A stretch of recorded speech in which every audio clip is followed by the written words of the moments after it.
Welcome to my YouTube channel, guys. Reasons why I love chess based on research. Learn how to handle adversity, how to think short and long-term goals. Matutong harapin ang mga pagsubok, challenges. It also boosts your self-confidence. It exercises the brain to its ultimate competition. It's cheap, affordable, no age barrier. Connect to more people, make new friends. Chess makes you smarter and brighter. Sa chess po, may pawns, may rocks, may horse, may bishop, may queen, may king. Move diagonally, forward, and backward.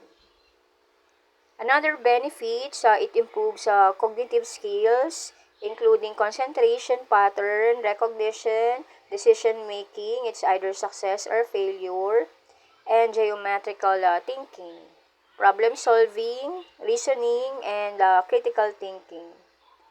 Pagbutihin ang kasanayan, nagbibigay ng malay, kabilang ang pagkilala sa pattern ng konsentrasyon sa paggawa ng mga desisyon. It's either tagumpay or pagkabigo.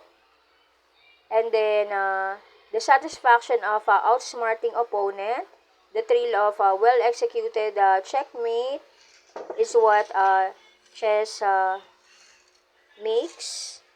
Ang chess po is easy to learn but hard to master.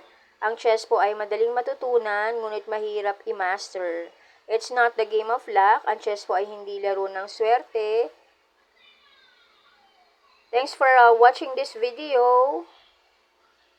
Kindly like, subscribe. Gracias.